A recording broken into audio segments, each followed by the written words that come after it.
Now, this does not mean that that is the only thing that I do in India. So don't judge and no conjectures, please. And this is also not a clarification or justification talk. I think it is important for people to know a few things.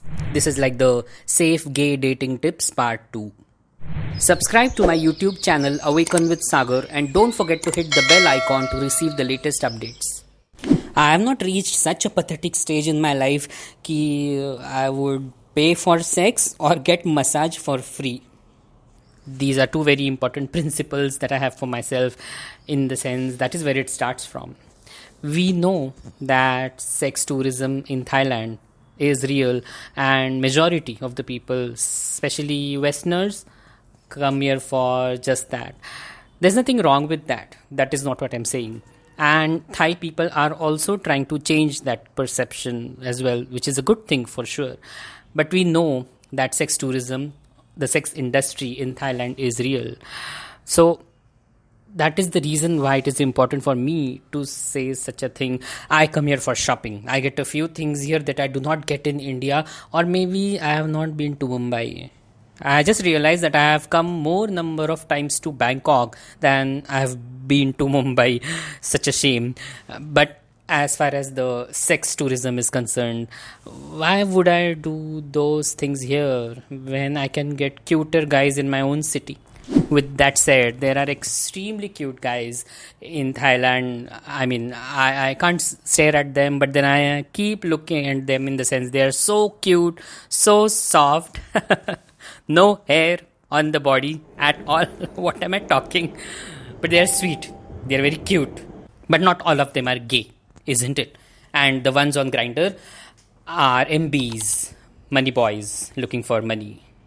The rates were lower before the lockdown.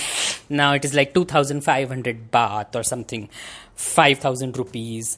And it's not about money. Like I said, अगर किसी को कुछ करना ही है, if someone wants to do something, anyway that person would hire a person for say 7 days.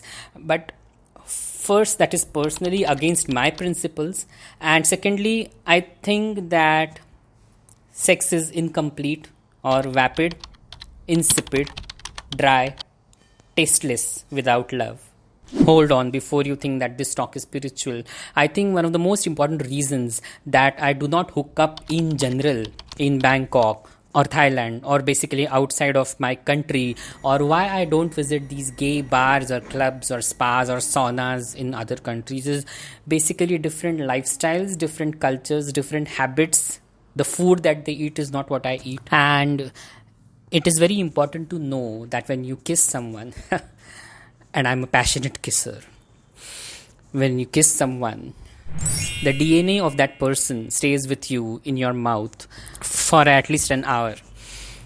Mera DNA, I mean, if my DNA goes to somebody else, that's fine. But you know how some gay guys are, isn't it?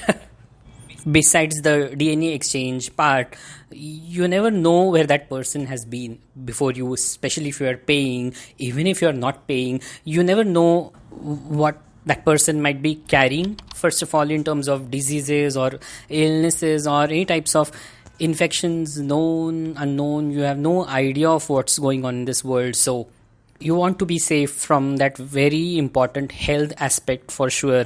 And secondly, you never know the intentions of the other person. If you call someone to your hotel room, you never know what that person could be up to as well, isn't it?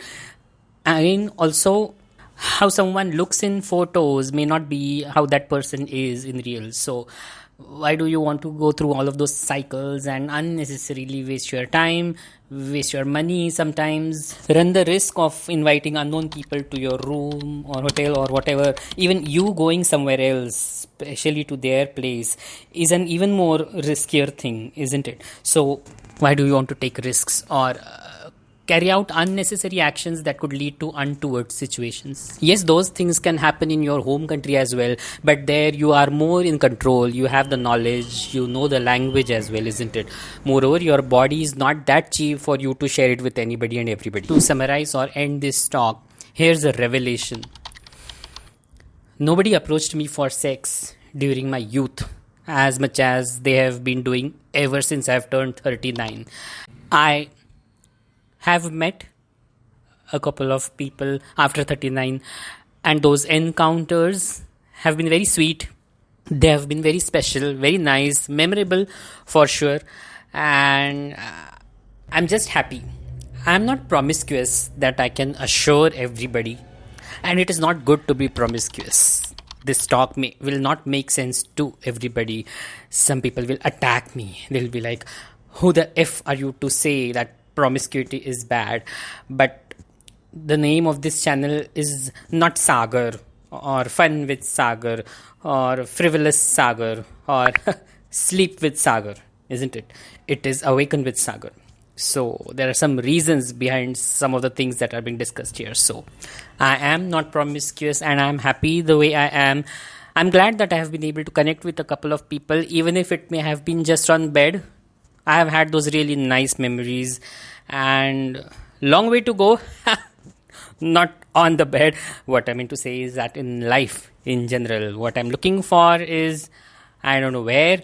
Until then, I wouldn't say that I have been kissing frogs. I do not really want to kiss many frogs because, like I said, my DNA going into somebody else would be very good. That person would become a little more intelligent.